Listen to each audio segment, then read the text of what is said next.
Bom, pessoal, então, iniciamos a gravação. Sejam todos bem-vindos ao é o segundo, né, Tipola? Porque daí a gente pulou o feriado, né? Ao segundo encontro do livro 2, tá? Eu acho que o Tipola pode começar fazendo uns 5 minutos aí de resumo do capítulo, e aí partir para as perguntas aí, sempre lembrando para a gente tentar focar no conteúdo do capítulo, tá, pessoal? Pode começar, se quiser. Então, boa noite a todos e todas. Nós deveríamos ter visto e estudado o capítulo sobre o ciclo do capital-dinheiro, coisa que de fato não foi muito aprofundada na nossa primeira aula, né, no nosso primeiro encontro. Hoje seria o momento da gente ver o material do segundo capítulo e na próxima semana o capítulo 3, que é o ciclo do capital mercadoria, e a semana que vem junta o capítulo 3 com 4, o ciclo do capital mercadoria e depois os ciclos vistos no seu conjunto. Então, eu acho que para retirar assim a áurea de impenetrabilidade desses capítulos, o que a gente pode fazer é pensar da seguinte maneira: se vocês se colocarem na posição de um capitalista gerindo uma empresa, um negócio, vocês vão imediatamente perceber que vocês precisam ter capital em todas as formas. Vocês não podem ter o capital só na forma de dinheiro, porque aí não existe produção. E também não pode existir o capital só na forma de produção, porque senão vocês não vão poder comprar os elementos que a produção vai consumindo. E também não pode existir o capital somente na forma de mercadoria, porque vocês estariam presos ao tempo de venda, né, ao processo de venda, e não estariam produzindo novas mercadorias a serem vendidas. Então, notem que assim que a gente se coloca dentro do ciclo do capital, a gente percebe que o capital tem que existir simultaneamente em todas as formas, que são 3. A forma de capital dinheiro, né? Se vocês quiserem a forma dinheiro do capital, como vocês preferirem chamar, o capital na sua forma produtiva, que é o capital em função da produção da mercadoria que ele se destina, e o capital mercadoria, que são as mercadorias em situação de venda, prestes a serem vendidas. Então, o capital precisa existir em todas as 3 formas, mas também não basta que ele exista nas 3 formas. Por quê? Ele pode existir nas 3 formas e elas estarem estagnadas. Por exemplo, se o capital se estagna no processo de venda, ele tem um efeito para trás e se estagna na produção e se estagna também na compra. O dispêndio do dinheiro como capital também se estagna, porque não há por que renovar os elementos do processo produtivo, porque o processo produtivo está estagnado. Então, também não adianta ter o capital somente nas 3 formas.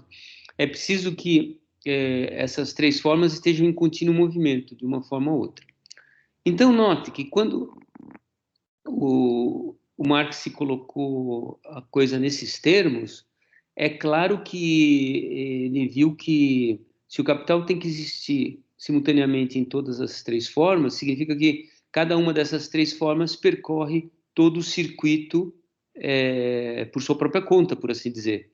Então, se você tem 3 átomos, um átomo de capital dinheiro, um átomo de capital produtivo, um átomo de capital mercadoria, esses 3 átomos estão percorrendo o circuito de forma autônoma, por assim dizer. O átomo de capital dinheiro percorre todo o circuito, passa pelo capital produtivo, passa pelo capital mercadoria e volta ao capital dinheiro. E o átomo de capital produtivo se transforma em mercadoria, que se transforma em dinheiro, que se transforma de novo em capital produtivo. E o mesmo ocorre com a mercadoria. Então, na verdade, a análise desses 3 ciclos separadamente pode levar à confusão se a gente não tem a ideia de que, na verdade, ele está analisando um processo que é unitário, único e completo e solidário, sem essas separações, na verdade. Essas, né? Então, o que permite várias coisas. Uma delas, um dos aspectos importantes, um dos resultados importantes dessa análise que o Marx faz é que ele permite desvendar o que é o capital de uma forma radical. O capital é valor que se valoriza mudando continuamente de forma, essa é a definição. E para que isso aconteça, ele precisa existir em todas as formas. E com isso em mãos, com essa análise em mãos, ele pode também localizar as várias, onde que as várias correntes do pensamento econômico se fixaram antes dele. Então, por exemplo, vocês podem imaginar que o mercantilismo se fixou na forma dinheiro, né? Dinheiro para fazer dinheiro. A economia clássica se fixou na forma do capital produtivo. Essa fixação em formas particulares representa uma visão parcial do conceito de capital. Então, com isso, né, com essa análise dos ciclos do capital, ele chama de metamorfose do capital e seu ciclo, esse é o nome da seção. Com a análise dessa forma, ele permite fazer uma crítica vamos dizer assim, da ideologia ao redor do que é o capital. Ideologia no sentido de apreensão de aspectos da aparência. Então, aqui, o Marx está tomando o capital, de novo, como valor que se valoriza através da mudança contínua de forma. Definição que, pelo que a gente vê dos escritos do Marx, é original dele, não existia antes. Pelo menos nas notas que o Marx apresenta, não há nenhum precursor dessa visão do que é o capital.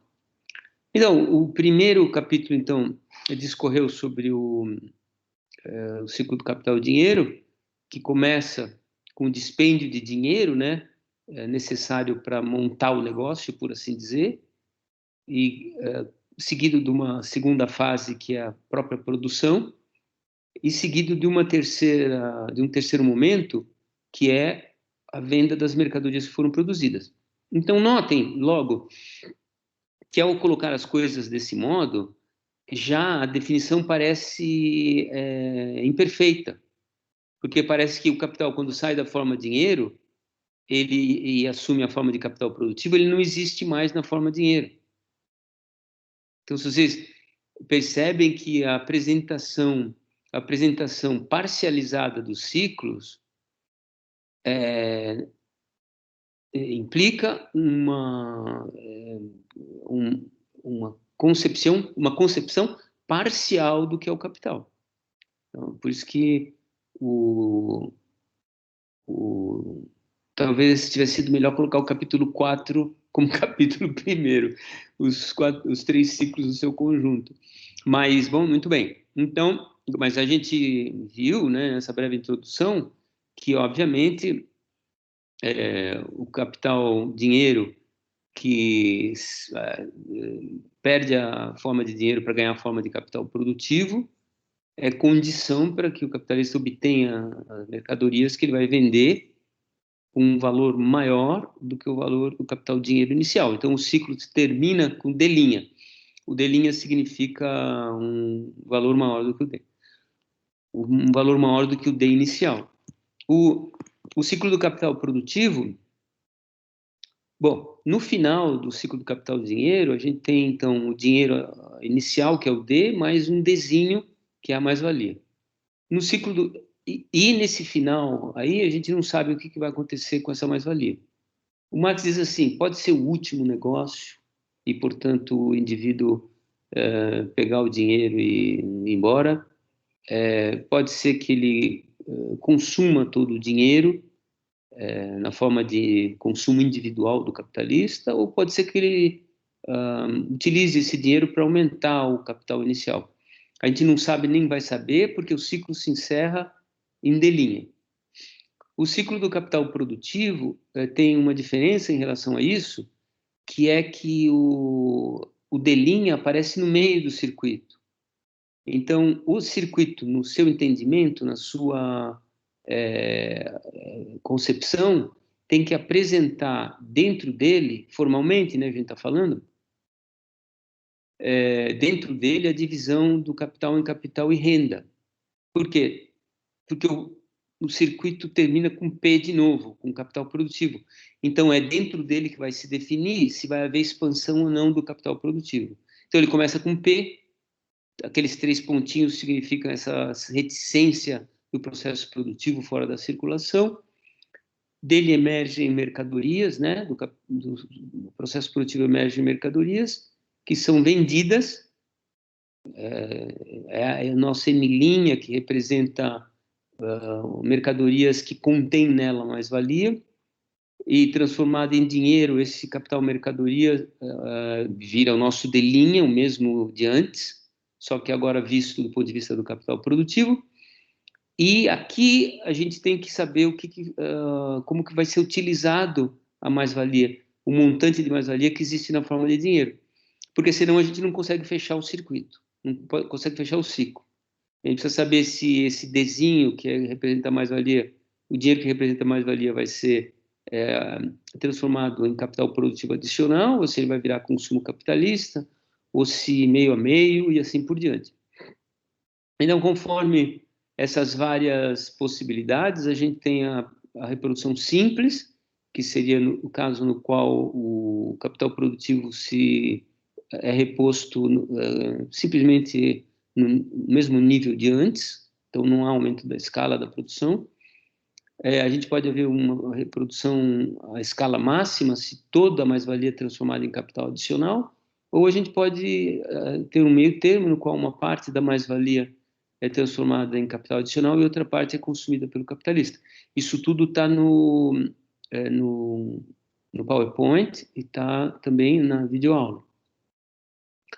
Então, bom, um outro aspecto que também está no PowerPoint é o fato de que no circuito do capital produtivo, a gente tem a formação do fundo de acumulação. Justamente porque, como a mais-valia, né, a destinação da mais-valia tem que ser definida dentro do circuito, e na hipótese de que a mais-valia de um ciclo não seja capaz de expandir o capital, então a gente teria que ter vários ciclos com formação de um fundo para acumulação futura, no qual a cada ciclo a mais-valia fosse se acumulando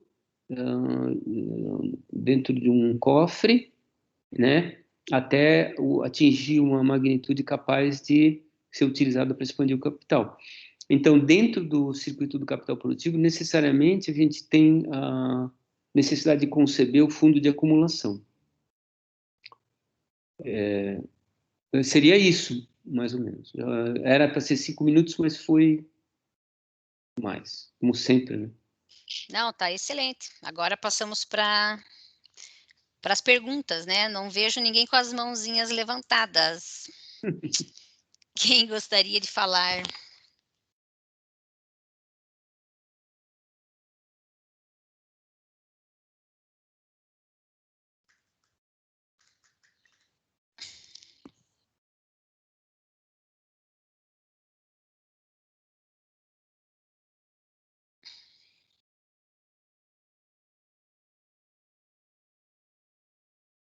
Ninguém teve dúvidas, pessoal?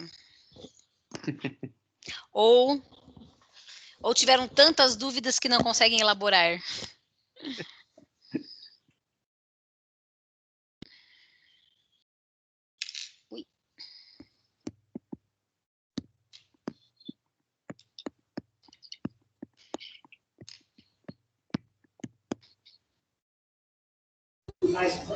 possa ter alguma relação com o que aconteceu. Emerson, você levantou a mão, Emerson?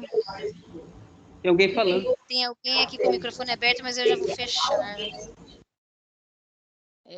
Emerson, pode falar enquanto eu... Tá sem som.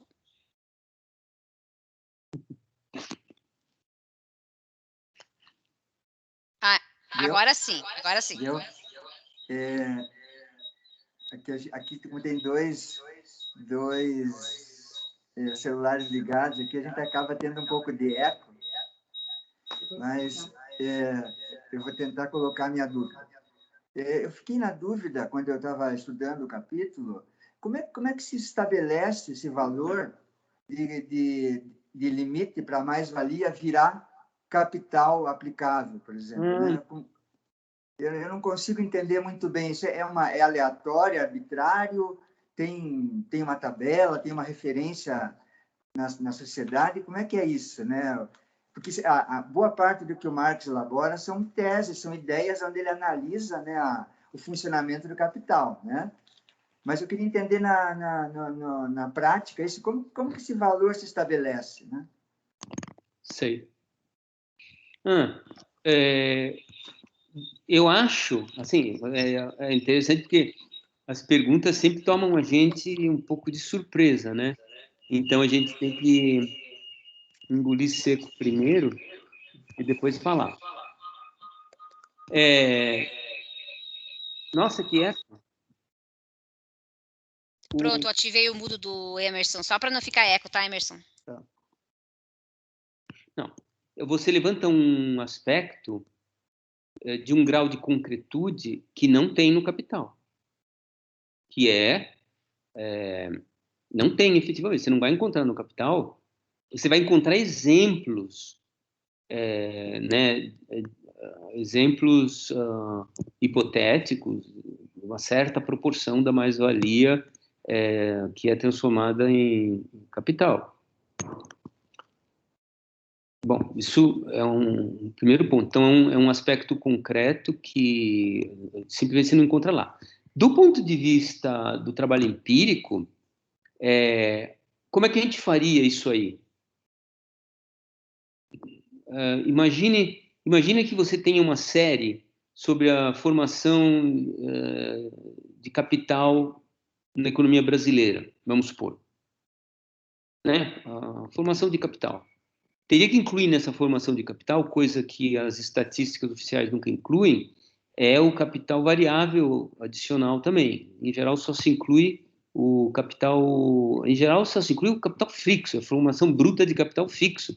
Nem o capital constante circulante, que, aliás, é coisa que nós vamos ver um pouco mais para frente, se inclui nessa estatística. Mas vamos supor que a gente conseguisse arrumar um jeito de ter uma série para formação de capital adicional ao longo do tempo.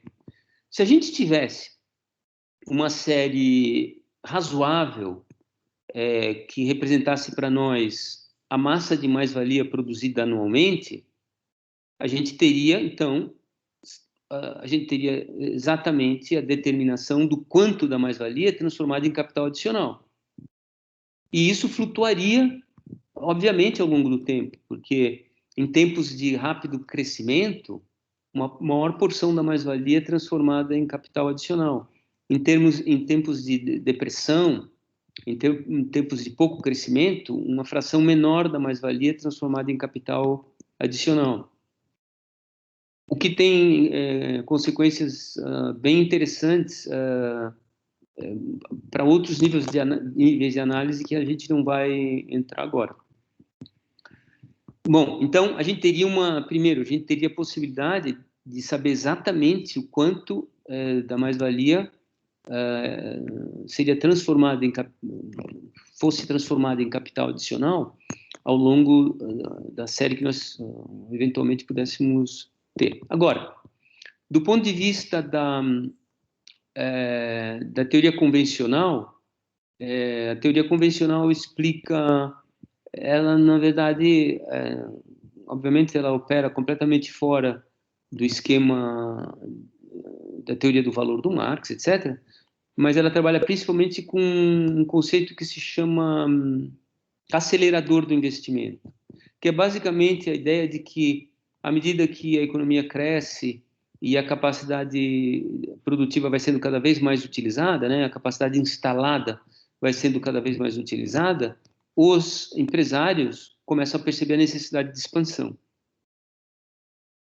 Mas isso seria, digamos assim, o modo pelo qual os agentes percebem a necessidade de expansão. Isso não tem nada de muito misterioso, né? Claro, se você imagina um momento de muito rápido crescimento, imagina teu restaurante, a economia começa a bombar, as pessoas não param de vir para o teu restaurante. O que você faz primeiro? Primeiro você monta uma tenda fora na calçada, espreme as mesas, depois você percebe que você vai ter que criar uma filial, porque a produção, a capacidade instalada que você tem é incapaz de prover o fluxo de produto determinado pela demanda, tá? Então isso não tem nada de muito especial, é a parte prática do funcionamento da economia, basicamente. Mas nesse caso, né, quando você passa a procurar abrir uma filial, significa que você vai ter você vai, digamos assim, transformar em capital produtivo adicional a mais-valia que você tinha acumulado. E assim vai.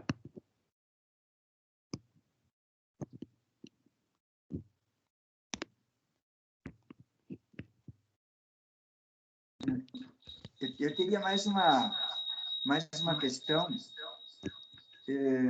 Eu vi lá no meio da leitura, né, na minha edição, a página 86, um trecho que a gente já tinha conversado quando estudou o volume 1, né, que era afirmado, que diz assim: a existência contínua da classe trabalhadora, porém, é necessária à classe capitalista.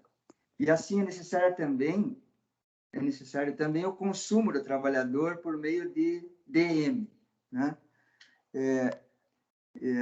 Eu fiquei pensando nisso, por exemplo, eu estava lembrando, eu sempre busco referência na realidade para isso, acho que é um exercício que é importante fazer, né? Mas eu fiquei pensando, por exemplo, no início da pandemia, quando os trabalhadores ficaram distanciados fisicamente, né? Ficaram no que se chamou isolamento, né? A princípio, né? Não sabia para onde as coisas iriam. A gente viu a classe, alguns exemplares aí da classe capitalista, né? Entre eles o Louro da Van, o pessoal do Madeiro, lá, o dono do Madeiro, ficarem irritados porque o trabalhador não estava indo para o trabalho para produzir o que ele busca, né? Que é a mais-valia, né? Então, eu vi que isso é uma interpretação correta que eu fiz, é uma análise que tem a ver com a realidade, e ao mesmo tempo, esse trabalhador, ele não estava podendo comprar, né? Porque ele não estava nem saindo praticamente, né? Ele estava começando a exercitar uma nova forma de comprar, né? Então, acho que eu me lembro que vocês falavam assim, mas o capitalista ele não tem essa clareza desse funcionamento, né? Pelo menos no tempo que o Marx escreve, não tinha, né? Não sei, mas a gente vê a reação desses capitalistas ali no início do processo de pandemia, né? Mostra que eles tinham uma clareza disso, né? Ou era só um espernear natural de um capitalista, né? Porque estava vendo a sua expansão de capital ser contida, né? Exato. Não, faz todo sentido você ter empresários contrários a lockdown, contrários ao fechamento do comércio, setores produtivos, por exemplo, como o setor de restauração, né, que você citou, faz todo sentido, porque isso interrompe o processo de valorização do capital deles. Isso é claro. Claro que eles apresentam isso de uma forma um pouco distorcida. Eles não apresentam como uma interrupção do enriquecimento deles, eles apresentam como a criação de um problema de fluxo de pagamento das obrigações deles, que também é verdade. Por quê? Porque se o capital é esse movimento de contínua mudança de forma, através da qual ele se expande, essa contínua mudança de forma são compras, são pagamentos. Então, os pagamentos que não podem ser realizados, na verdade, representam momentos do processo de expansão do capital. Então, obviamente, eles tomam a parte, só a parte que é capaz de digamos assim, caracterizá-los como vítima, e não e não a parte que os caracteriza como, enfim, sujeitos da valorização do capital. Sim, eles escondem a essência, na verdade, né? Eles ficam só na aparência, é isso, né? Não, eles na verdade, ao que se referem sempre esses negociantes? Eles se referem ao problema de pagamentos que as interrupções do comércio e da indústria provocam. Mas isso é um fato real, porque o capital em contínua mudança de forma é esse capital que entra na forma de venda e é utilizado para pagar novamente os trabalhadores. Essa renovação do capital variável pela venda do produto que paga os próprios trabalhadores. Quando você interrompe esse fluxo, você interrompe a possibilidade de pagamento. Eles apontam para um fato muito real, que não é só aparência, não, é o próprio circuito do capital que eles estão, na verdade, revelando. Só que, evidentemente, com aquele tom de vítimas, né? Bom, essa é uma coisa. Sobre a outra parte do consumo da classe trabalhadora, é que o Marx tem essa noção de que o consumo da classe trabalhadora, na verdade, é um elo da engrenagem. Quando você vê isso do ponto de vista da reprodução, você começa, e além do mais, do ponto de vista da rotina da classe trabalhadora, você vê precisamente que a classe trabalhadora descansa para poder levantar, come para poder ir trabalhar, ganha para poder pagar a condução. Então, o seu consumo, na verdade, é a reprodução da sua capacidade de trabalho. E essa reprodução requer uma nova venda, porque sem uma nova venda ela definha. Ela precisa vender essa capacidade de trabalho novamente para obter. É um ciclo infernal e infindável pelo qual a classe trabalhadora está presa na contínua venda de sua capacidade de trabalho. Então, por isso que o Marx, num certo ponto, ele diz que os trabalhadores pertencem ao capital antes mesmo de vender sua força de trabalho ao capital.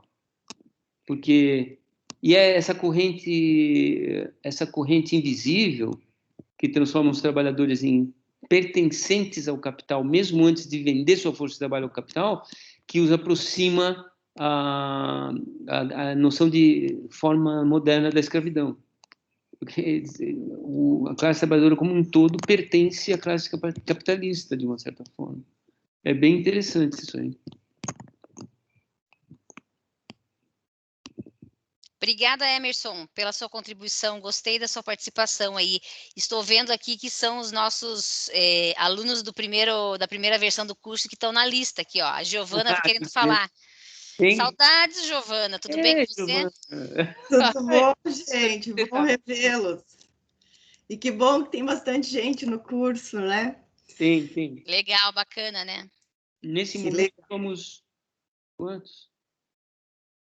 Eu estou vendo 45 aqui. Exato. Legal. Pode falar, Giovana. Então tá. Assim, para ficar, acho que para ficar mais claro, então, na minha cabeça, e se eu formular errado, por favor, me corrija, mas é que tentando encaixar essa coisa mais precisamente para o texto, né? Da reprodução simples e ampliada. Quando a gente fala em reprodução simples, então a gente tá tratando do capitalista individual, do que ele faz com aquilo, com a mais-valia, né? Com o subproduto, ou como o Marx chama no texto. E aí, já na reprodução ampliada, os ciclos ocorrem com os demais capitalistas em geral, ou eu estou confundindo com o capital social total. Não sei se você está entendendo a minha questão. Isso é tão simples da gente formular, né, entender conceitualmente, né? Eu não sou da economia, então entender um pouco mais o conceito global me ajuda. Então, assim, se na reprodução simples os ciclos do capital ocorrem, então, para o capitalista individual, e na reprodução ampliada eu tenho que levar em consideração os outros capitalistas, o processo produtivo em geral. Essa é uma das questões que fica também na minha cabeça. E uma segunda questão, já aproveitando, essa questão ali do dinheiro latente, que ele fala na escala ampliada. Ele vai falar, então, desse dinheiro latente, né, que ele precisa para utilizar como tesouro, e depois, mais tarde, ele vai falar também na necessidade do crédito. Então, ao mesmo tempo que o capitalista precisa entesourar, por exemplo, ele tem que também, ou não, lançar mão do crédito, por exemplo, se tem vinculação essa questão do crédito e o dinheiro latente. Acho que são essas as duas questões do texto aí. Legal. Obrigada, vou começar por essa última, né? Sobre a vinculação do capital dinheiro latente, como você falou, com a questão do crédito. Eu não sei exatamente onde e em que termos ele se refere ao crédito, mas, de um ponto de vista analítico, rígido, ele não deveria ter se referido ao crédito. Não é o lugar. Por quê? Porque, note, Giovana, é esse fundo latente de capital dinheiro que vai ser o fundamento do crédito. No seguinte sentido, no sentido de que, no seu processo de reprodução global, os vários capitais vão formando fundos e vão depositando nos bancos. Entende? Mas aqui não tem banco. Então não tem sentido falar em crédito, a não ser en passant,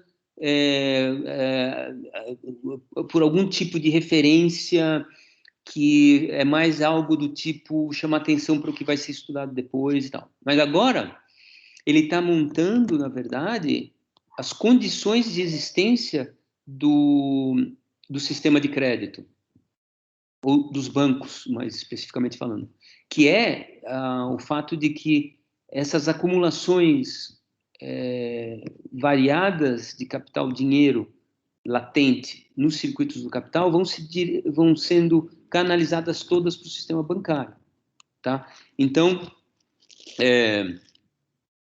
claro, quando a gente chega lá na frente e está estudando o capital, né, a circulação e produção do seu conjunto, é óbvio que se você precisa expandir seu capital em 3.000, você precisa 3.000 para expandir seu capital e só tem 2, você vai no banco e pede mais um. Mas isso já supõe que o sistema bancário está formado. Aqui não está formado o sistema bancário ainda. A gente está estudando a circulação do capital e como essa circulação do capital permite entender como se formam coágulos de dinheiro dentro do circuito do capital, que são fundamento dos fundos bancários. Entende? Esse é o primeiro ponto.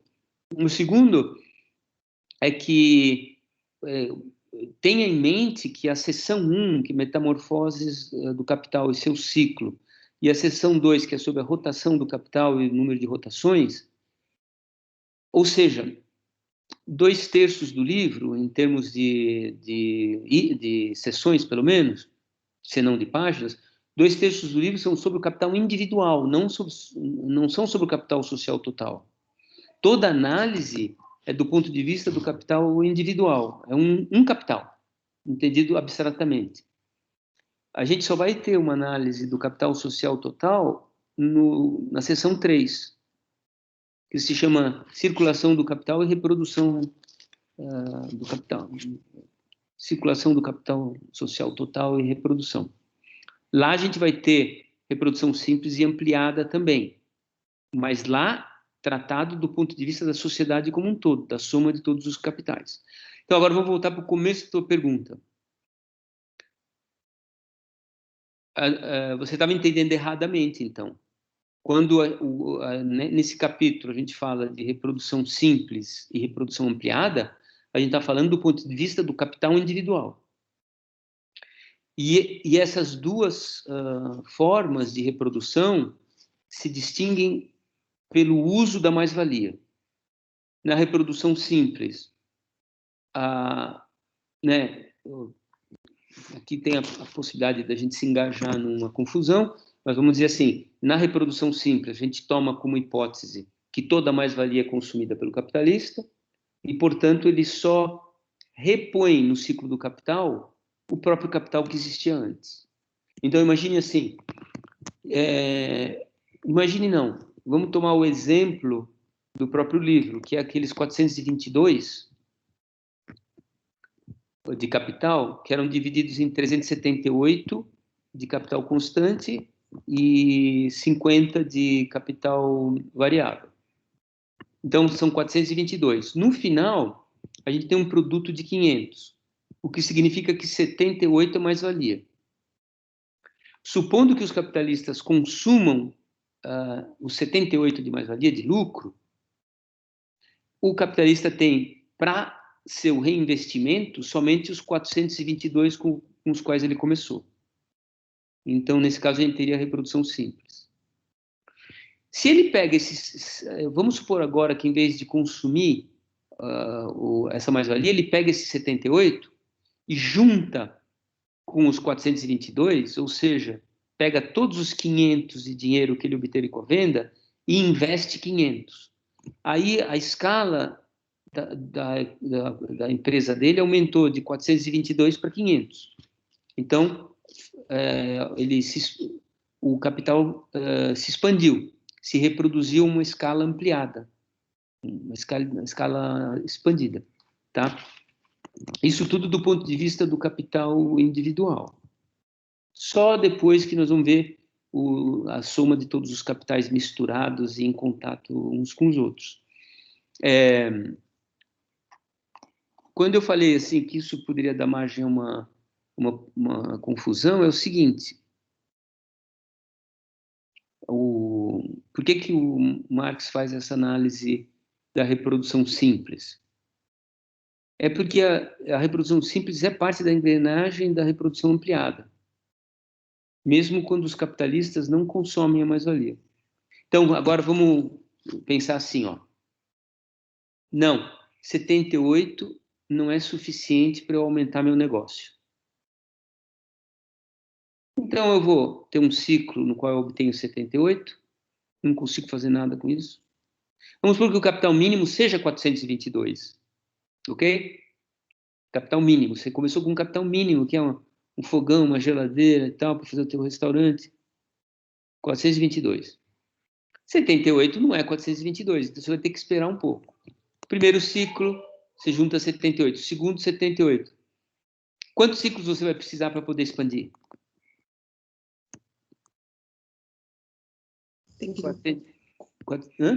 Tem que dividir 422 por 78. Exato. Esse dá um número de ciclos que você vai reproduzir o seu capital em esquema de reprodução simples para poder realizar a reprodução ampliada. Então, nesse caso, a reprodução simples é uma função da reprodução ampliada, já que toda a mais-valia fica sendo guardada como fundo de acumulação. É esse 78 aí que está no colchão do capitalista, ou no cofre dele, que vai virar o fundamento do sistema bancário, da liquidez bancária, entendeu? Por isso não adianta falar agora de crédito. É isso aí. Perfeito, entendi. Bem entendidinho. Obrigada, Giovana. Ótima pergunta. Vou passar para a próxima, que também é uma participante antiga, que é a Lorraine. Lorraine, a palavra é sua. Diretamente de Minas Gerais. Está muito claro, né? Vou tirar isso aqui. Melhorou. Melhorou? Melhorou. Me ouvindo? Como é que está o filhote aí? Os filhotes estão bem. São dois. São dois. Reprodução ampliada. É verdade. Tem que ser parado no primeiro. Boa noite, Tipola. Boa noite, Daiane. Boa noite a todos. A minha dúvida, eu vou voltar no material, e eu estou com a versão que é a da Boitempo em PDF. Então, eu não sei como é que vai ser essa questão aí das páginas, tá? A primeira questão está na página 156, logo no início do capítulo 2, no primeiro parágrafo.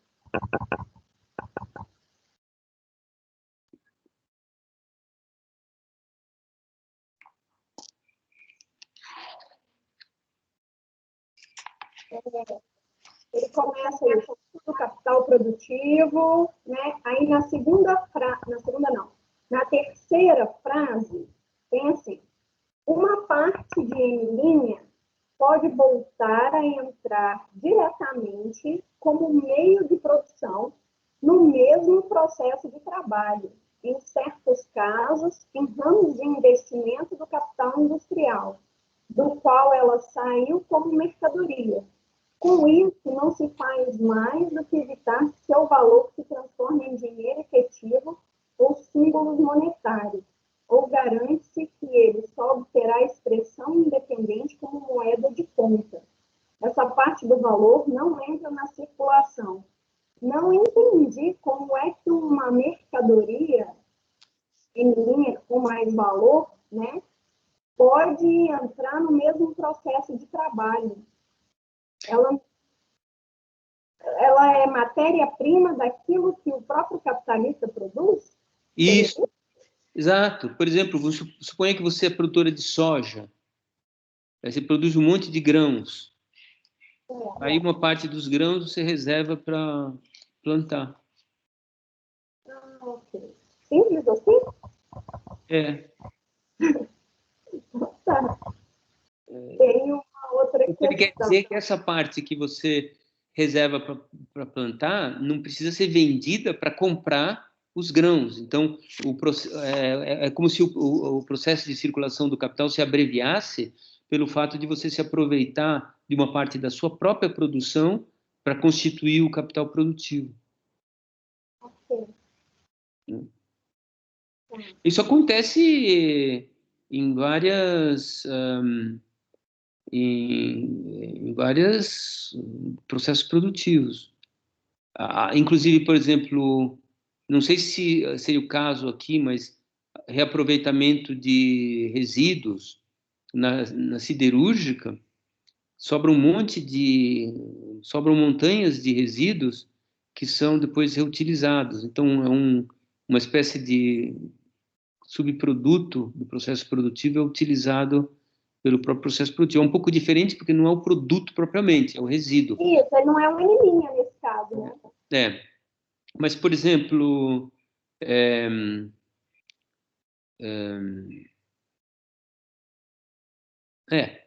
não sei qual outro exemplo, Será que o pessoal aí tem outros exemplos para dar? Por exemplo,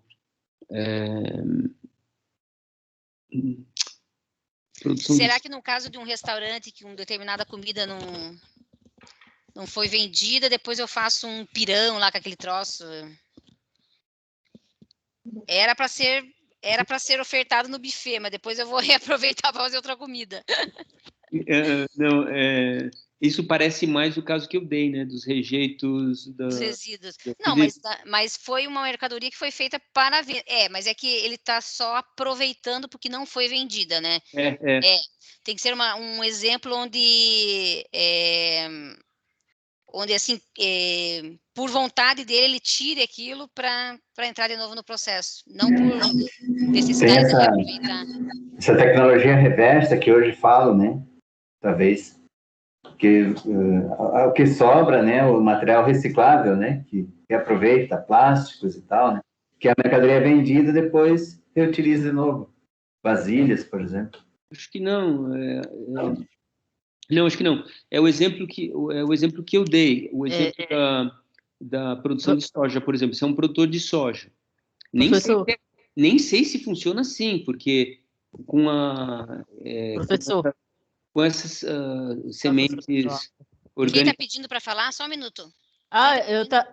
Cimeri, eu lembrei da modificação dos computadores, que reaproveitam os computadores para fazer outros computadores para ser reutilizados. Pode ser?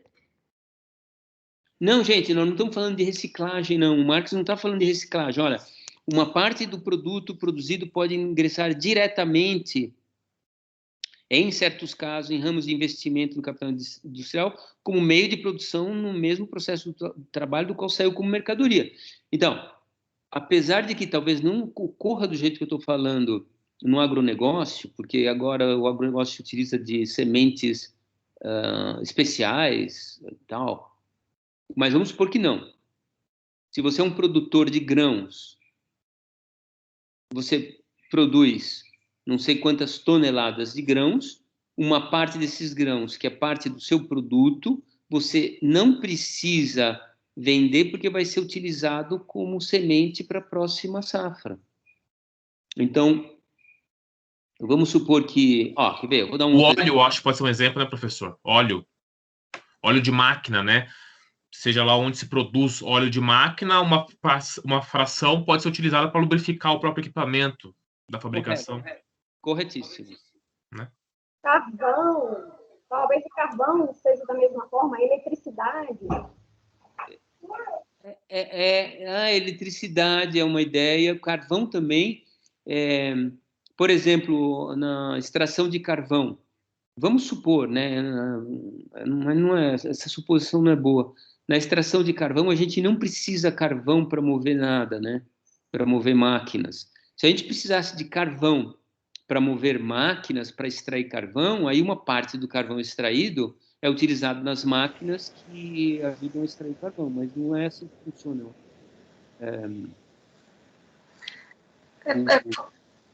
Posso? O caso da eletricidade eu gostei, o caso da fabricação de óleo é interessante, uma parte do produto é utilizado como meio de produção e assim por diante. É isso que ele está se referindo. Mas isso aqui não é algo de tanta importância assim, viu, para a gente ficar acabrunhado com esse problema. Quando a gente for descobrindo esses casos, a gente vai vendo, olha, isso era o que o Marx falava. Eu acho que a imagem da Lohane travou. Se ela quiser falar depois, aí ela complementa, tá? Eu vou passar para a próxima, que é a Kellen. Kellen, pode falar.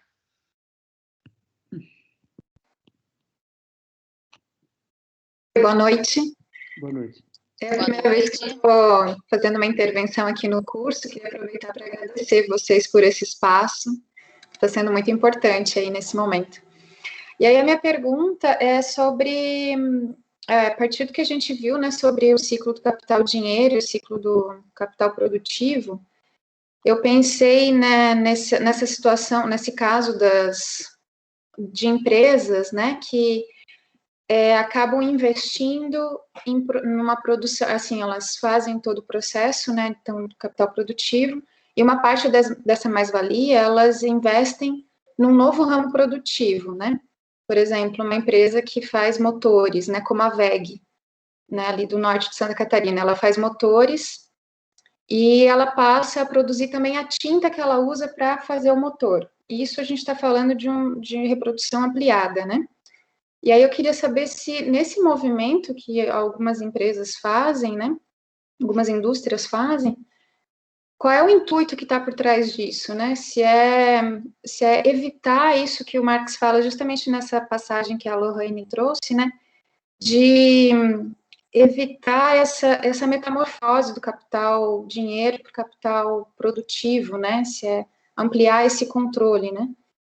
Queria saber como que também que essa reprodução ampliada de capital, ela se conecta com a ideia de concentração de capital, que aí acho que é um movimento posterior, né, que aí já é característica da etapa atual que a gente vive do capitalismo, né, do monopolismo, né, do capital monopolista. E aí eu tenho uma outra pergunta sobre crise, mas daí que o Marx cita ali, mas posso deixar para depois também, ou fazer agora, vocês que mandam. Pode fazer, aproveita. Tá, aí é porque ele fala ali, aqui eu tô com a edição da Boitempo, né, ele fala na página 154.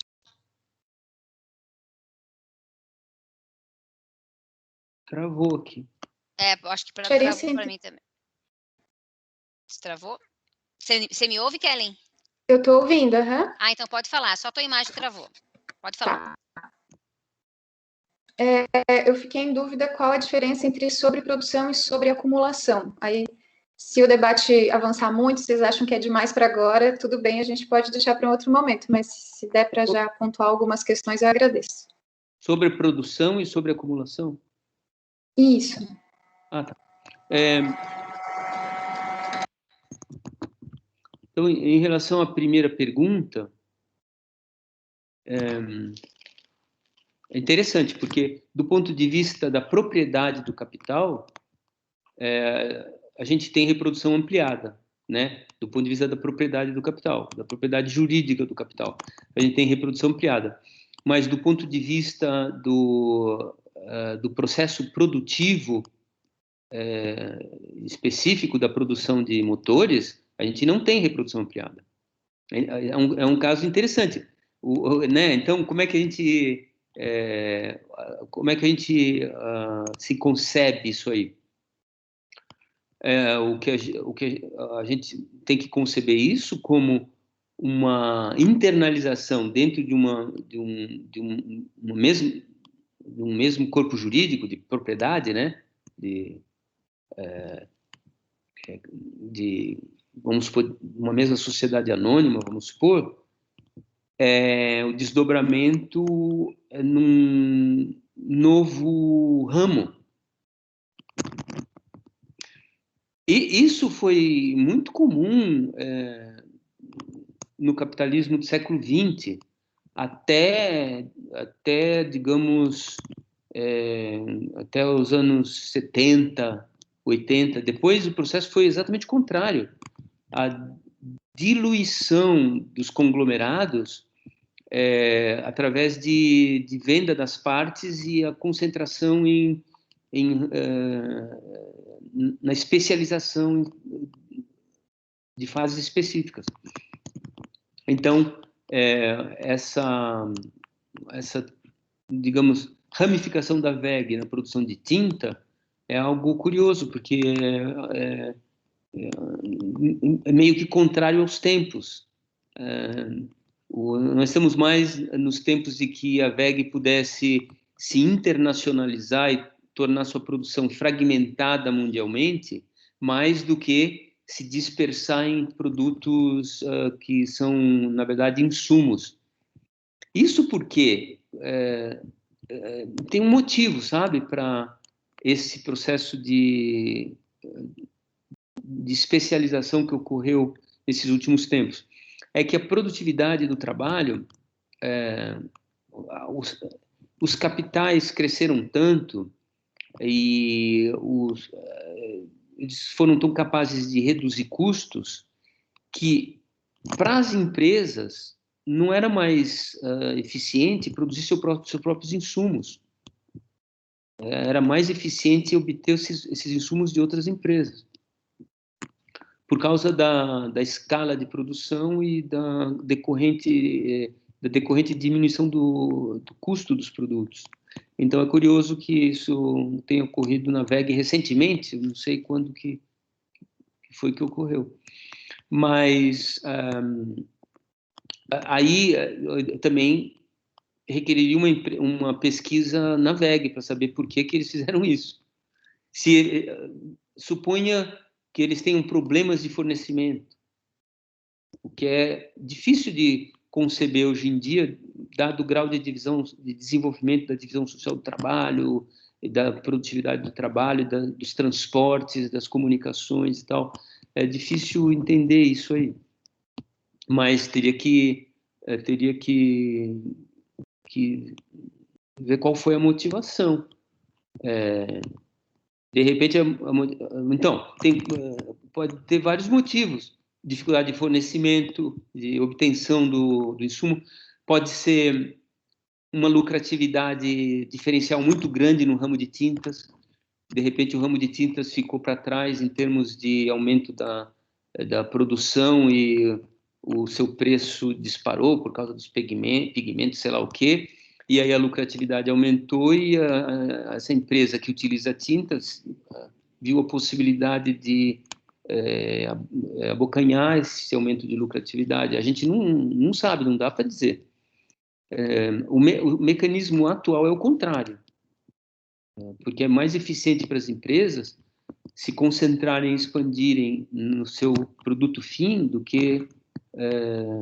E tudo isso é realizado por meio também de... As terceirizações também tem tudo a ver com isso. As empresas não têm mais o seu pessoal de segurança. São terceirizados, porque é mais barato. Não tem seu pessoal de limpeza, são terceirizados, porque é mais barato, e assim sucessivamente. As empresas de automóveis percorreram essa história.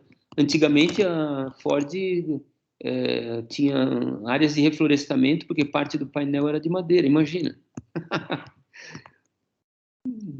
Coisa inimaginável, né? Sobre a crise, sobre a produção, superprodução que você quis dizer? Superprodução. E sobre acumulação. Isso. É que no texto está como superprodução, né? E aí eu queria saber a diferença com isso. E sobre acumulação. São duas teorias de crise um pouco diferentes. Uma é que a superprodução, eu não sei o contexto em que o Marx coloca isso, mas pelo menos os marxistas que pensam as crises como crises de superprodução, eles têm a noção de que o capitalismo tende a produzir mais do que a sociedade pode absorver. Então, a capacidade produtiva cresce acima da capacidade de compra e de consumo. Então, as teorias de superprodução, elas têm um contato íntimo com as teorias do subconsumo. A sobreacumulação é diferente. Ela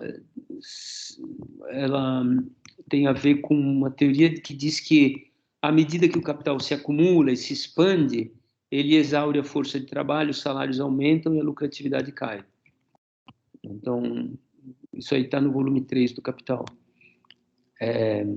Mas são momentos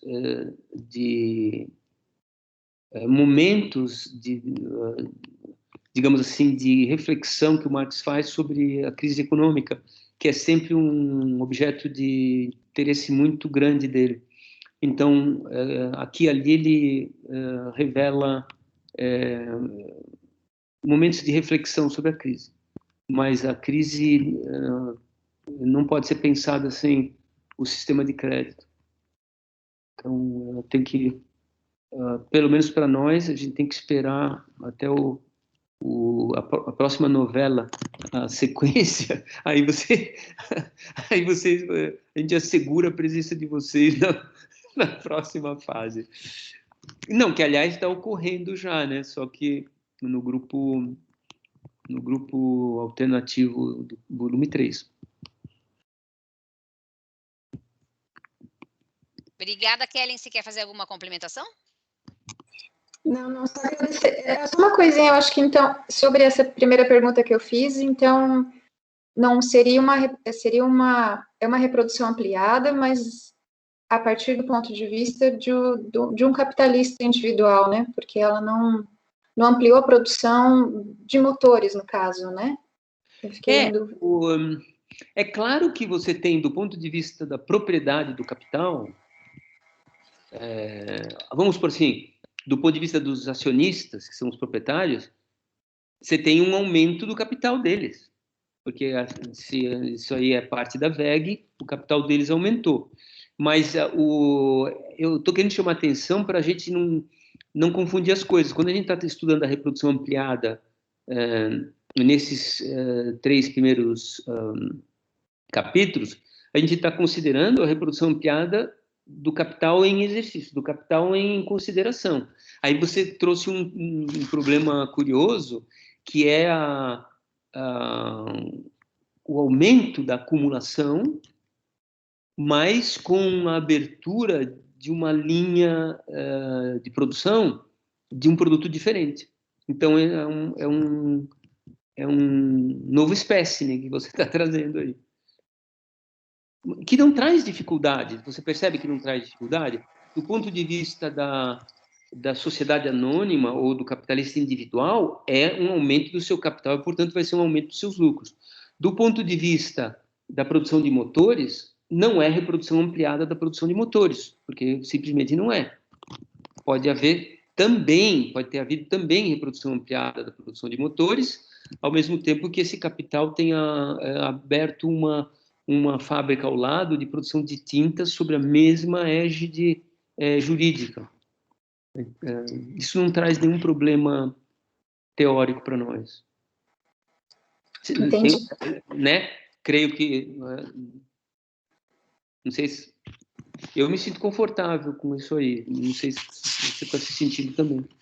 Não, sim, ficou bem claro. Obrigada. Obrigada, Kellen.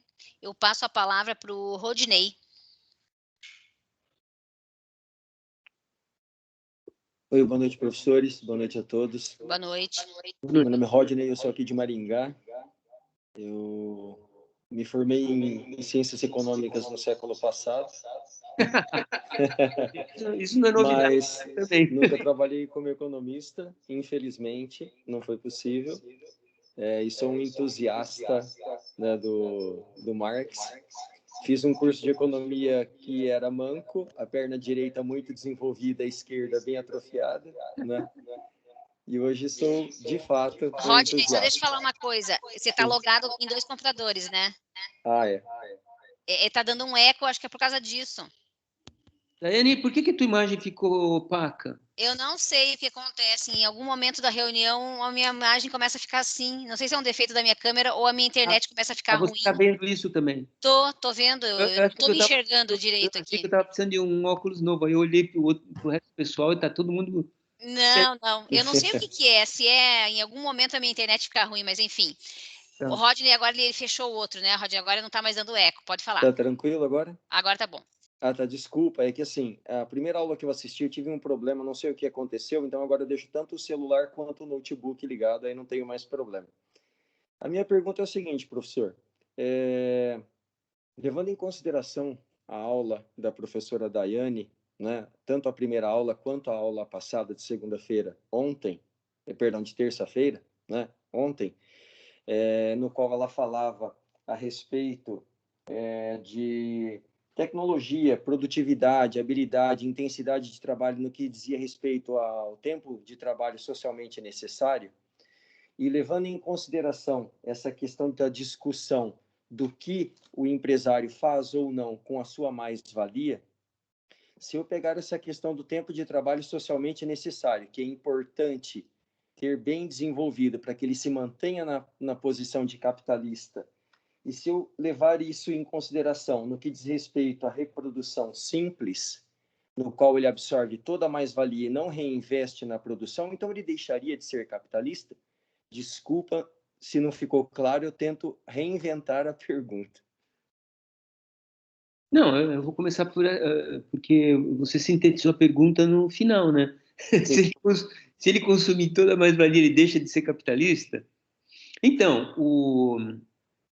do ponto de vista prático, não faz muito sentido a reprodução simples. Ela pode levar a gente a uma perplexidade de pensar assim, poxa, mas se o capital... Oi, aí. Se o capital, né? Se a gente está estudando o capital como valor em processo de valorização contínua, através dessas mudanças de forma todas, com que razão o Marx se coloca o problema da reprodução simples? Tem vários motivos, viu? A reprodução simples, primeiro de tudo, é uma forma simplificada de entender a reprodução. É como se você abrisse um relógio mecânico e ficasse totalmente confuso com todas aquelas roldanas. E você precisasse saber assim, mas qual é o movimento básico? Porque se eu achar um movimento básico dessas roldanas todas, eu explico o movimento de todas as outras roldanas, porque elas estão ligadas. Então, o estudo da reprodução simples é um subterfúgio. A intenção do Marx não é estudar a hipótese de uma economia capitalista na qual os capitalistas consomem toda a mais-valia. Isso, de fato, você tem toda a razão. Isso seria a antítese do capital, porque o capital é valor em valorização. Se o capitalista consome a mais-valia, o capital não se valoriza, porque ele não aumenta. Então, volta a pergunta, por que estudar a reprodução simples? Porque ela é a engrenagem básica. Sem a reprodução simples, não tem a reprodução ampliada, como a gente acabou de discutir com a Giovana, no sentido de que, inclusive a Giovana falou, para descobrir quantas rotações a gente precisa para expandir, a gente divide, então, 422 por 78. A razão pela qual o Marx estuda a reprodução simples é essa. A reprodução simples vai se dar durante... Quanto que dá? 428... dava 6, eu acho. 5,4, eu calculei aqui. Em sala de aula, eu sempre arredondava para 6. Por quê? Porque não dá para ter 5,4 rotações. Então, com 6 rotações do capital, você consegue 6,78 de mais-valia, que dá um pouco mais de 422. Aí você consegue acumular. Mas até essa 6ª rotação, você se reproduziu em reprodução simples, sem que isso tenha implicado que você tenha consumido toda a mais-valia. Pelo contrário, você guardou ela toda, mas a reprodução simples foi uma função da reprodução ampliada.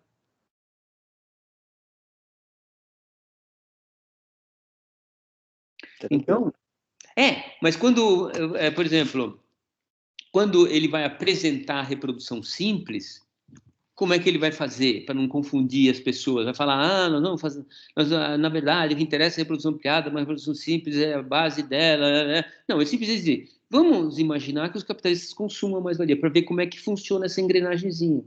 Depois é que fica claro que a reprodução simples é a engrenagem básica do relógio, por assim dizer. É a engrenagem básica no sentido de que é a que fundamenta o resto. É como a gente... quando a gente está crescendo, né? Não é mais o nosso caso, Rodney. Mas, por exemplo, a criança da Daiane, ou as crianças da Lorraine, o que elas precisam para crescer? A base que elas precisam para crescer é reproduzir o metabolismo deles, que é o mínimo de consumo que eles precisam para reproduzir aquele metabolismo. É sobre a base da mínima reprodução do metabolismo deles que eles podem crescer. se essa metáfora é apropriada ou não, a gente não vai discutir aqui. Mas no caso da reprodução ampliada, ela é super válida. Por quê? Porque, de fato, o capital tem que permanecer um certo tempo em reprodução simples para poder se expandir depois. E isso acontece com todos os capitais. Você não vê os capitais se expandindo toda hora. Não é toda hora que você faz uma meia água e aumenta o número de máquinas e vai... Só quando você chega ao limite, né, da utilização da sua capacidade produtiva, quando você não aumentou um turno, espremeu o espaço, quando não dá mais, você aumenta a capacidade produtiva. Mas até lá, você vai acumulando o dinheiro necessário para essas expansões. Então, é isso. Mas... Só um adendo, Tipola. O Rodney disse assim, você estava preocupado com o capitalista deixar de ser capitalista. Eu acho que ele deixaria na medida em que ele... não que ele consome a sua mais-valia, né? Consumir toda a sua mais-valia não vai fazer com que ele deixe de ser capitalista. Mas se ele bota a mão nos 422, aí ele tem dificuldade de fazer o ciclo do ano seguinte, né? Então, aqueles 422 que vão reproduzir o capital constante e o capital variável do ano seguinte, aquilo lá, digamos assim, é imexível, porque senão, daí sim, ele deixa de ser capitalista, porque ele não vai ter... Ou ele vai fazer um novo processo em escala menor do que o anterior, o que não faz sentido, né? Pelo menos em escala constante, digamos assim, faria sentido o cara permanecer no mercado.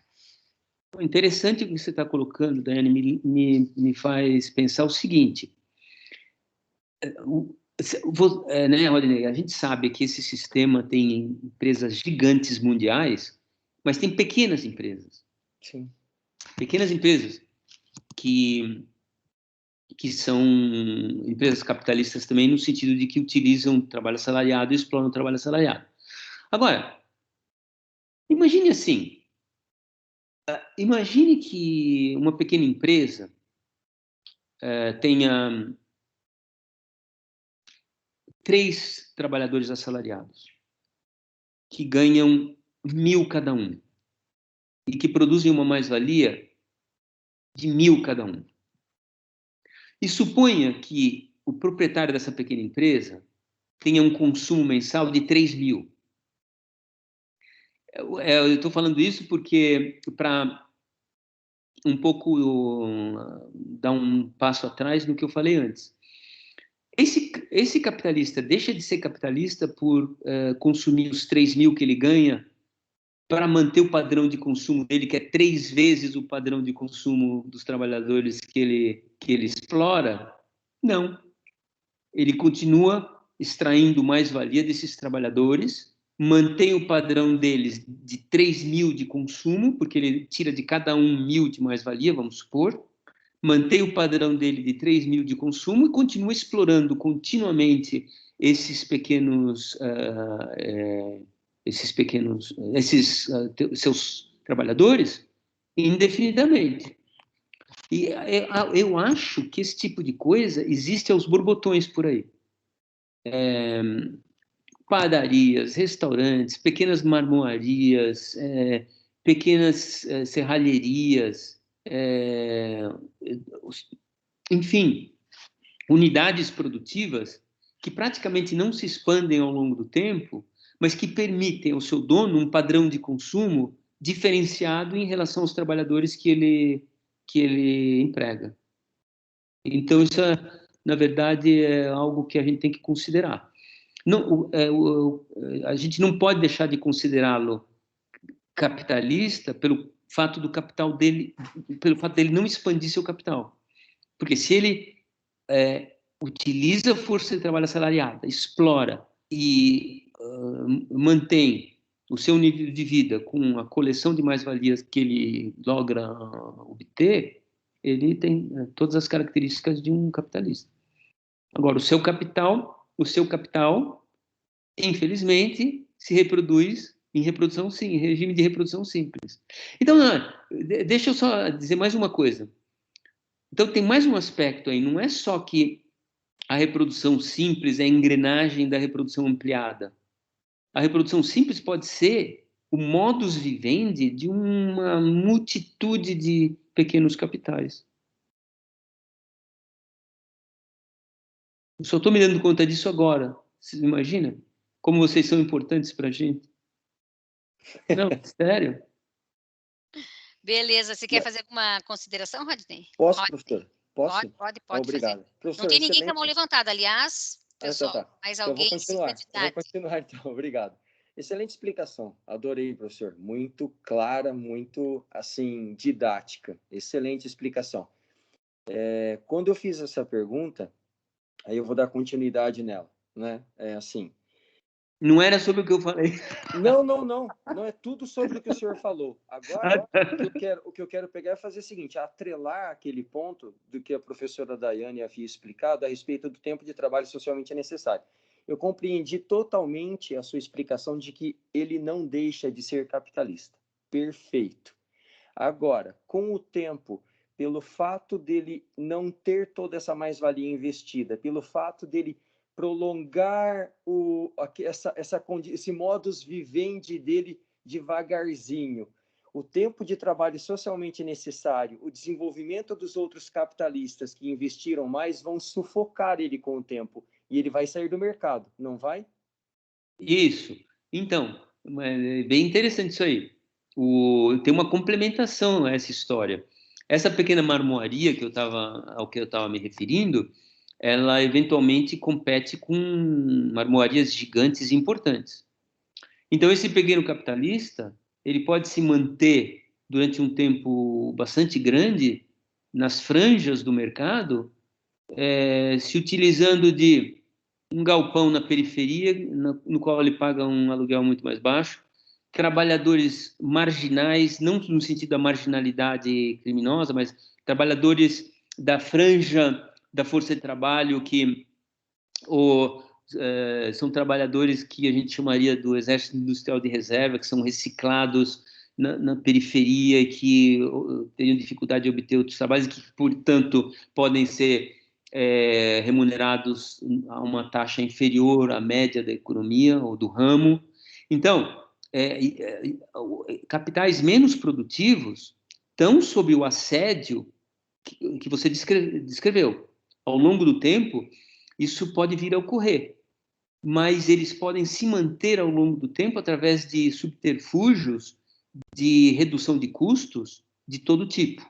Inclusive materiais de... Mercado informal. Exato. Todo tipo de mecanismo, né? Localização, materiais de menor qualidade que passam pelo mesmo tipo de material, força de trabalho menos qualificada ou de grau inferior, que pode ser menor, pode receber salários menores, e assim eles podem subir. Isso é interessante, porque, enfim, dentro de uma indústria, digamos aí a marmoaria, dentro de uma indústria a gente pode ter uma diversidade muito grande de produtividades. Mas, insisto, o que você falou pode vir a ocorrer. Por exemplo, quer ver um caso que não é um caso de capital produtivo, é caso de capital comercial. As pet shops. Os pet shops estão sob ataque agora de grandes unidades. Tem uma casa comercial que chama Pets, que é gigante, é uma espécie de supermercado. Então, exatamente o que você falou.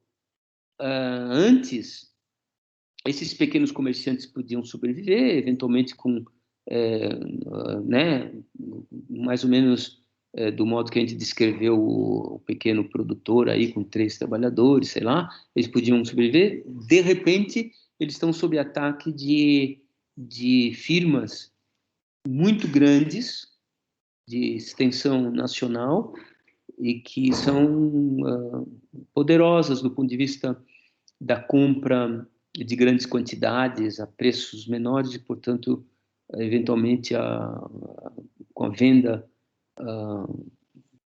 a preços mais baixos ou com sistemas de oferta, diversas coisas que tendem a causar ruína de pequenos comerciantes. Isso acontece em todo tipo de ramo, não só no ramo, digamos assim, na esfera produtiva, né, que nós estamos privilegiando, mas inclusive na esfera comercial. Excelente. Professor, tem mais alguém com a mão levantada? O Roque acabou de levantar, Roque, não se intimide. O Rodney pode entrar na fila se ele quiser. Então tá, obrigado. Tá bom? Muito obrigado. Eu vou boa noite. Boa noite, Roque. Boa noite, Roque. Muito boa a nossa prosa, a nossa conversa de hoje, né? Eu estava aqui nessa discussão que vocês estão falando, eu estava encontrando aqui um pedacinho que está me intrigando muito, que é, ele está aqui explicando no capítulo, né? Está explicando aqui a reprodução simples ainda, né? Mas ele levanta uma questão que eu acho que é importante aqui para entender a crise, né? E na página 155 da nossa da editora Boitempo, tem uma seguinte frase assim, ó: desse modo pode ocorrer que a produção de mais valor e com ela o consumo individual do capitalista crescer, o processo inteiro de produção encontrar-se em plena florescência. No entanto, haver uma enorme massa de mercadorias que só aparentemente ingressam na esfera do consumo, mas na realidade permanecem não vendidas, estocadas nas mãos de intermediários, ou seja, mercadorias que de fato ainda se encontram no mercado. E daí mais adiante ele vai dizer que essas mercadorias que não são vendidas e tal, elas vão ser vendidas aí a qualquer preço e isso vai deflagrar-se uma crise. Então, a minha questão é assim, que além do que foi dito aqui, uma tentativa de o capitalista continuar capitalista e ampliar a sua acumulação, ele precisa, a mercadoria precisa ser, a mais-valia precisa ser realizada. O Marx vai dizer em algum momento, né, que ela precisa ser realizada. Essa realização depende do consumo, né, do consumo da mercadoria. Então, o que ele vai fazendo daí encontrando o capitalista comercial até o consumidor final, mas até não se realizar não se realizar o consumo dessa mercadoria produzida, a mais-valia ainda não se realiza, né? Então, acho que é esse esforço, desse esforço dos capitalistas de reduzir estoque, de vender, de criar promoções de venda, de criar essas grandes redes de lojas e tal, né, agora, para poder vender. Me parece que é um pouco essa questão que eu fico intrigado, né? Quer dizer, se não tiver essa realização, se ficar estocada a mercadoria, isso gera crise no sistema, né? Gera crise da acumulação da mais-valia. Primeiro, Roque, não se trata só do consumo individual, né?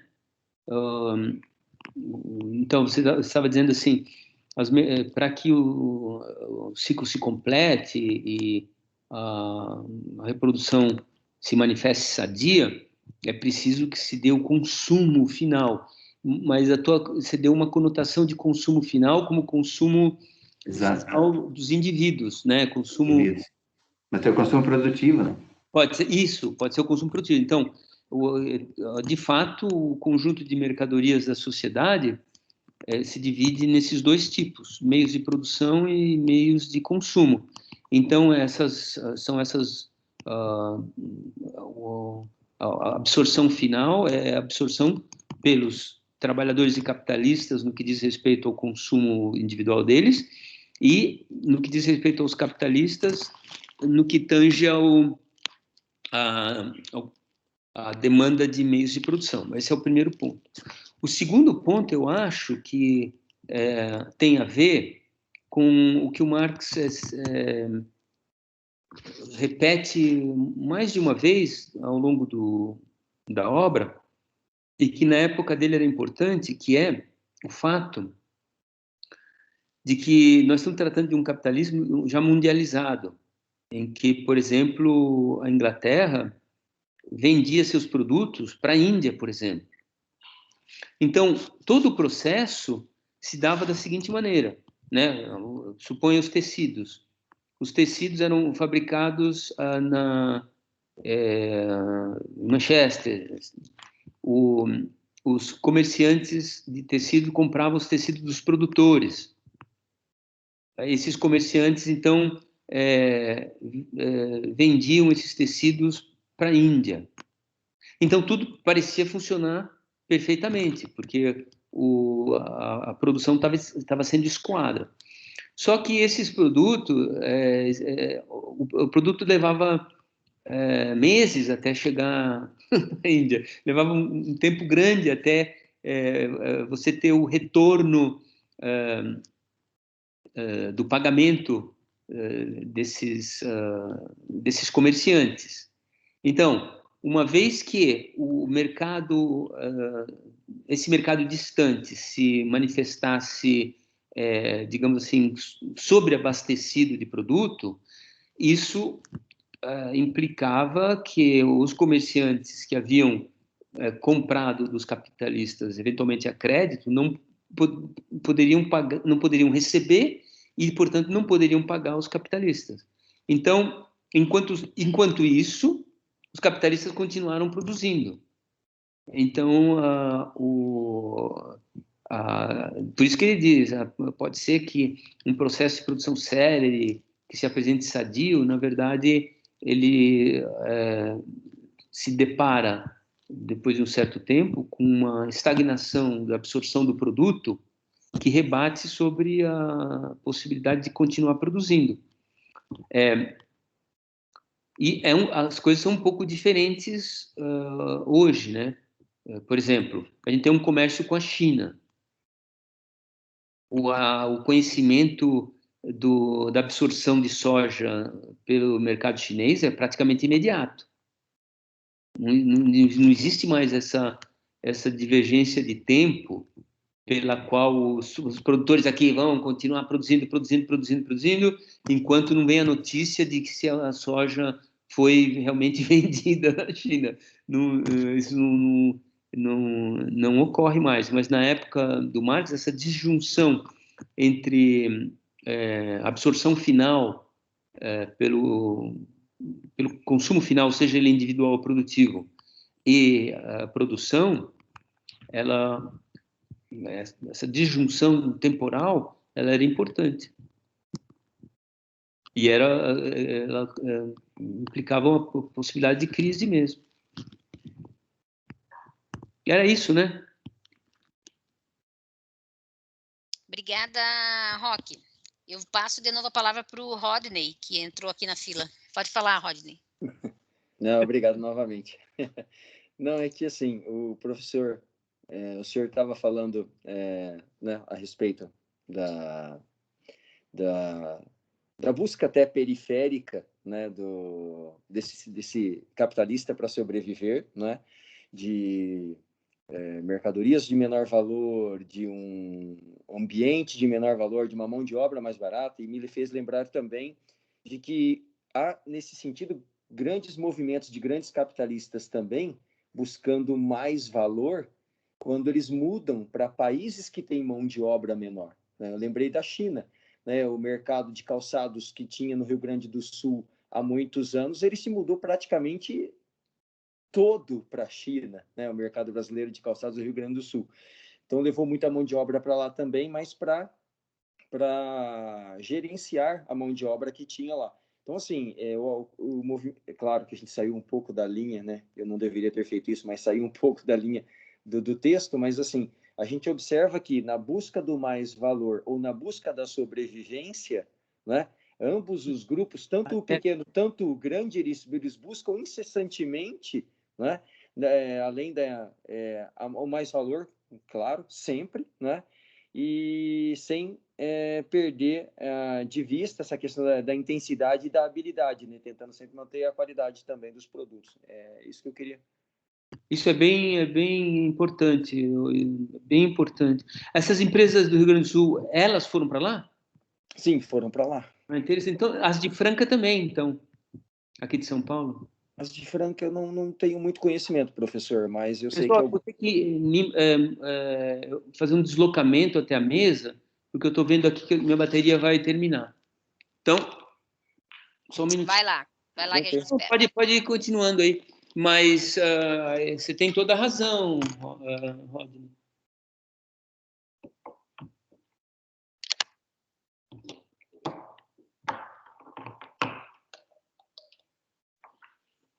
Pronto, fácil.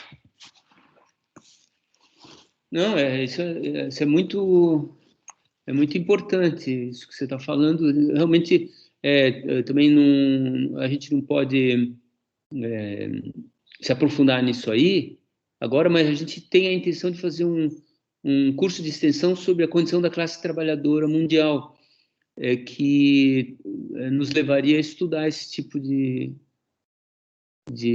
mobilidade do capital e condições de trabalho. Aliás, deixa eu fazer um parêntese. Para quem tem Netflix, eu estou sugerindo um filme que se chama Indústria Americana. Não sei se alguém viu. Em inglês seria American Factory. É bem interessante. É sobre uma empresa chinesa que abre uma fábrica de vidros de automóvel em Dayton, Ohio. Aí vocês podem imaginar o conflito entre as culturas e os problemas que aparecem do ponto de vista da gestão da força de trabalho americana por parte de um chinês. É fantástico. Legal, eu não assisti, eu vou assistir. Vale a pena ver, viu? Para nós que temos a ideia de fazer esse curso de extensão, é bem legal, Daiane. Vou ver sim. Ok, obrigado. Nada. Obrigada, Rodney. Mais alguém quer fazer algum comentário? Não tem mais ninguém com a mão levantada. Mais perguntinhas?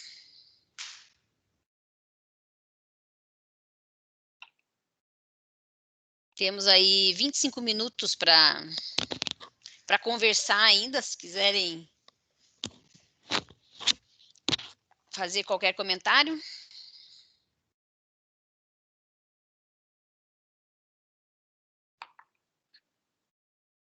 Posso fazer uma pergunta? Pode fazer.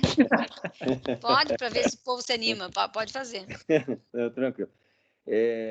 Eu sei que a pergunta é sua, extremamente primária e até talvez ingênua, né? Não, nessa altura já do curso, mas... essas são as boas, viu? Assim, uma coisa que fica na mente é assim, quando o Marx fala a respeito dos meios de subsistência necessários para que a força de trabalho se reproduza, né, no dia a dia, e ele fala que com a metade, né, digamos assim, com a metade do tempo que ele trabalha, ele conseguiria já os meios necessários para essa reprodução da força de trabalho dele. Eu sei que isso já foi citado, mas assim, e já foi falado também que quando ele fala disso, ele fala de lazer, fala de educação, fala de moradia, fala de... Né? Qual foi eu sei que parece uma pergunta estranha, mas qual foi o parâmetro que o Marx utilizou para saber que realmente com metade do tempo ele conseguiria já todos os subsídios necessários para reproduzir a força dele? Não, não sei se ele se baseou em algum tipo de dado empírico, eventualmente fornecido pelo Engels ou calculado por ele. Eu suponho que tenha sido mais por questão de simplificação. Certo. Porque quando você monta um exemplo, fala que a taxa de mais-valia é 100%, né, que fica meio a meio, você monta o exemplo mais rapidamente. Então, por exemplo, um capital variável de 100 produz uma mais-valia de 100, então a força de trabalho durante a jornada produz um valor de 200, ela fica com 100 e o capitalista com 100. É um modo de rapidamente montar um exemplo numérico. Mas cálculos sobre a taxa de mais-valia, nos vários países onde foram realizadas as pesquisas correspondentes, mostram que ela depende de cada país. Nos Estados Unidos, ela é mais do que 100%. Se eu não me engano, pelos cálculos feitos pelo Fred Mosley, cresciam de 123 para 140, não sei quantos por cento ao longo do período que ele analisa, que é também do século passado, né? Essa pesquisa. A taxa de mais-valia calculada pelo Anwar Sheikh, que é outro ex-marxista, ele também mostra uma tendência crescente da taxa de mais-valia, ou seja, a repartição do valor novo criado pela força de trabalho vai se dando cada vez mais em detrimento do trabalhador e em benefício do capitalista. Mas isso, né? Então, a taxa de mais-valia não é 100%. Essa pergunta é importante, porque os alunos lá, né, na graduação, de vez em quando entram em crise com isso aí, mas por que é 100%? Eles falam. Mas lembra que eu fiz aqueles cálculos lá bem... Deu 200%, né, no Brasil. Era cerca de 200%, desde do Plano Real para cá. Assim, com variações, né? Não ficava uma linha reta 200. Mas da economia como um todo, obviamente, cada indústria, cada setor vai ter uma taxa de mais-valia diferente, né? Sim. Agora, também acho que foi um exemplo numérico arbitrário, assim, né, que ele usou. Não sei se ele se baseou aí num custo de reprodução do trabalhador mesmo. Eu acho até que se fizéssemos uma análise hoje, a jornada de trabalho é 8 horas. Eu penso que o trabalhador se reproduza seu próprio valor em bem menos tempo. Talvez, dependendo do ramo, né? Talvez 2 horas. A depender da produtividade do trabalho em cada ramo, né? Tudo bem, muito obrigado. Essa pesquisa é fundamental, né? Porque a gente deveria investir mais, né, nessa pesquisa sobre a taxa de mais-valia. Tem muito pouca gente, pouco marxista que trabalha com dados, né, que gosta de explorar os... Mas, enfim. O Vitor está com a mão levantada. Vitor, você quer falar?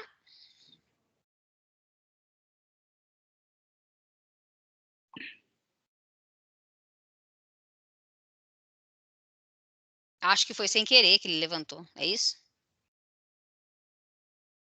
Deixa eu ver se ele está aqui no chat.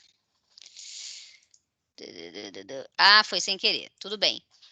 O Rafael abriu a câmera. Quer participar, Rafael? Quer fazer algum comentário? Não, eu só abri para abrir mesmo. Porque eu tava com um problema na minha câmera, mas eu consegui resolver aqui. Eu tô apanhando desse Teams ainda. Ai, nem fale. Eu apanho todo dia dele. Eu tô meio enroscado com ele aqui. Mas enfim, tá resolvendo. Mas é só para mostrar que eu tô aqui também. Ah, tá joia. Bom, mas não tem ninguém com a mão levantada. Mas alguém quer fazer... O Rodney quer continuar aí? Nós temos ainda 20 minutos. Deixa eu... Só um pouquinho, Rodney, aguenta aí. Eu estava vendo aqui a lista e lembrei do Gustavo Iorio. Ele está por aí, né? Eu tinha visto ele agora há pouco. Sim, professor. Tá aí. Então, só queria te dar uma satisfação sobre aquela tua pergunta. Lembra? Sim, claro. A circulação da ideia do Engels. Você tinha se referido ao fato de que os introdutores ali da Mega, né, da nova edição da obra completa do Marx e do Engels, se referiam a uma eventual divergência em relação à concepção de circulação.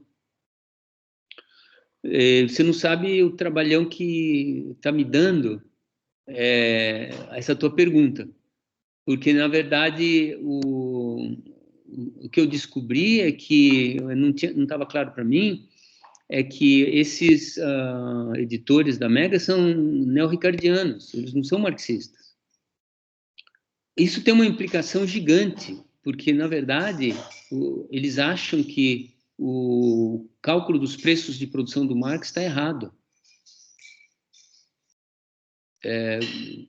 Por quê? Porque para os neo-ricardianos, toda a produção que não é de bens básicos, e por bens básicos os neo-ricardianos querem dizer os bens de consumo da classe trabalhadora e a produção de meios de produção que produz esses meios de consumo, só esses bens básicos são os determinantes da taxa de lucro.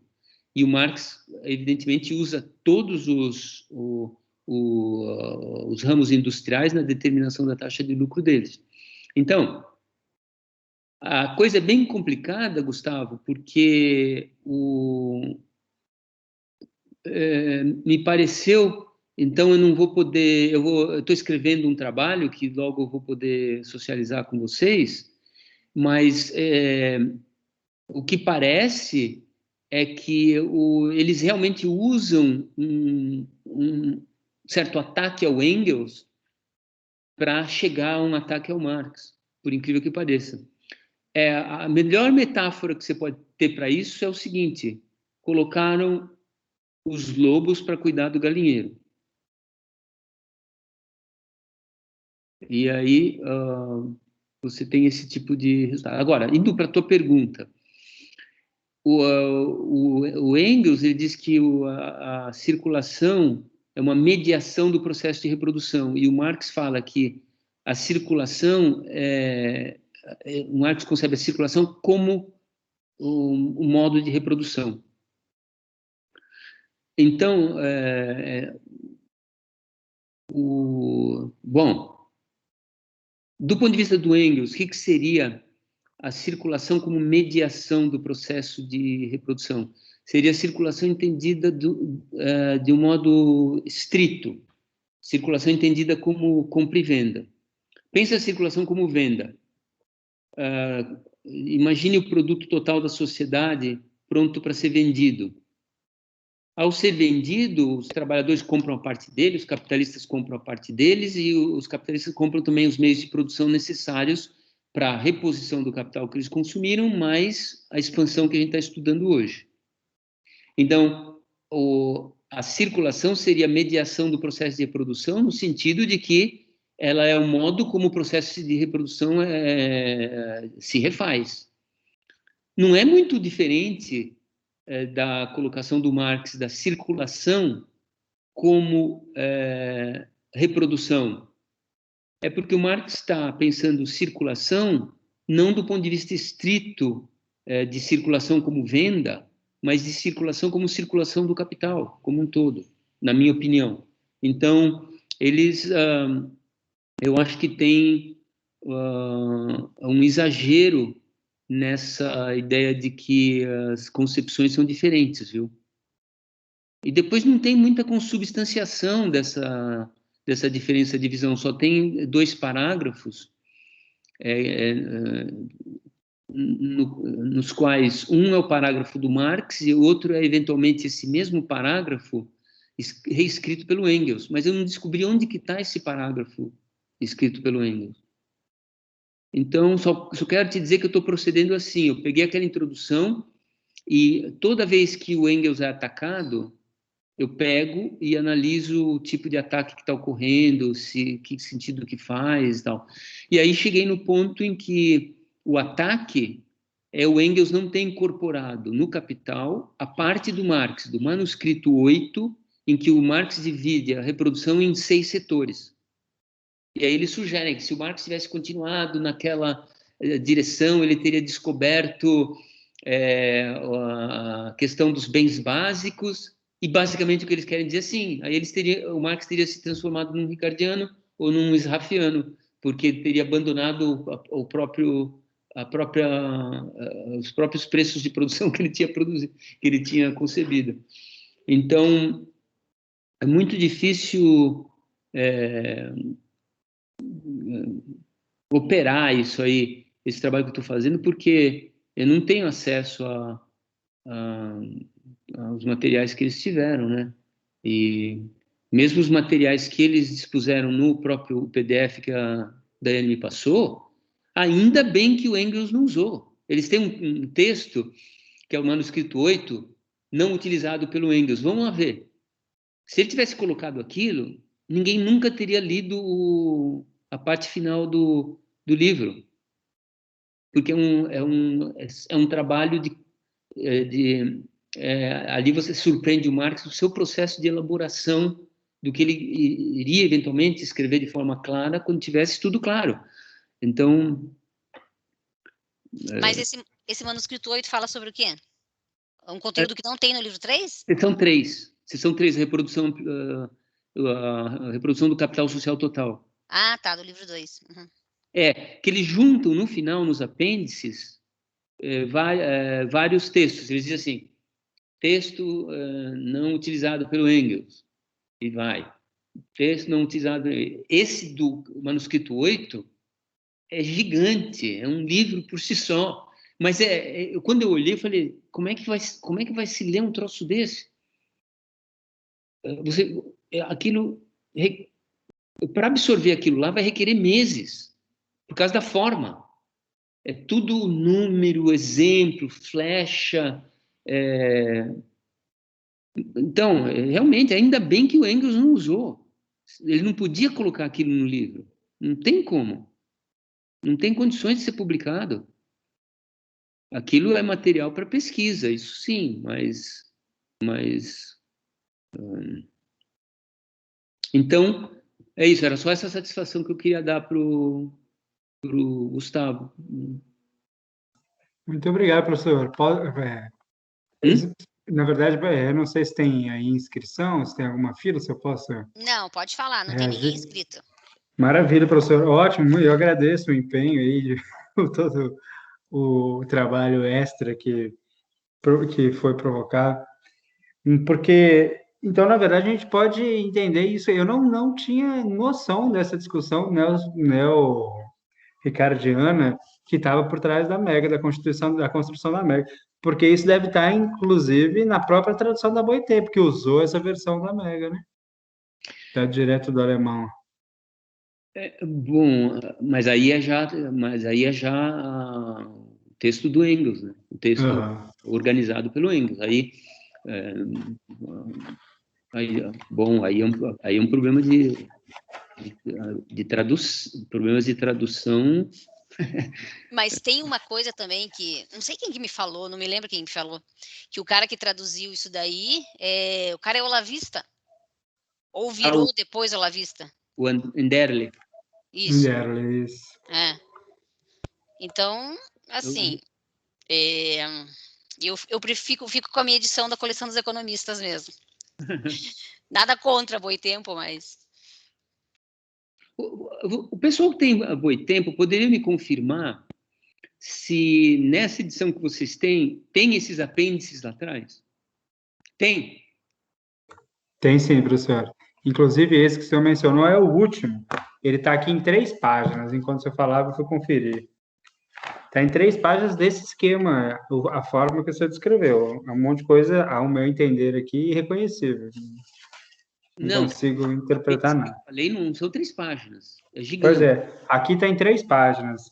Vai das 754 a 757. O trecho do manuscrito 8, resumido por Engels na versão final. Está descrito assim. Não, mas continua, tem mais. Pois é, aqui não está. Na Boitempo. Aí no PDF que a Daiane me mandou, tem o manuscrito 8 inteiro.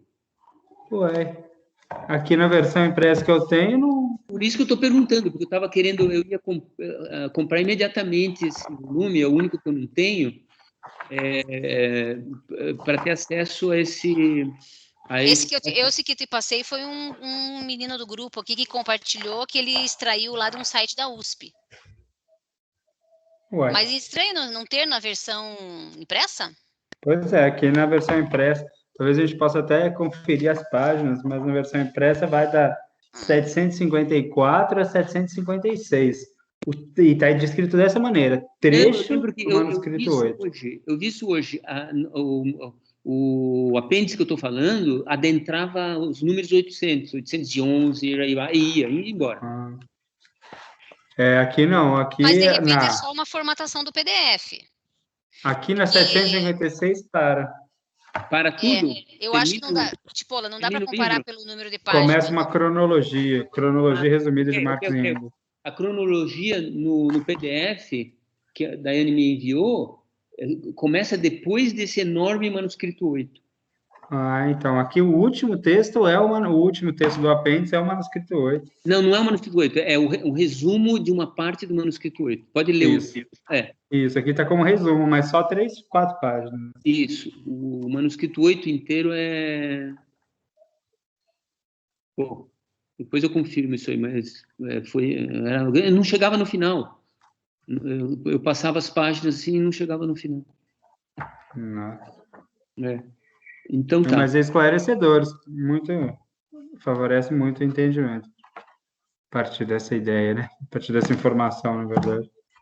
Curioso. A gente está no bojo de uma luta aí, uma luta tipo de vida ou morte, viu? Porque do jeito que é um ataque realmente impressionante. Porque se for internamente assim, né? Uma visão ricardiana, comandar agora as formas pelas quais vão vir a público a obra do Marx e Engels é de pé, preocupante, né? Mas muito obrigado, professor, agradeço. Só fazer um comentário. Essa versão que eu uso também, ela tem o PDF ali que eu coloquei na equipe do Teams, tá? É a mesma versão, só que em PDF.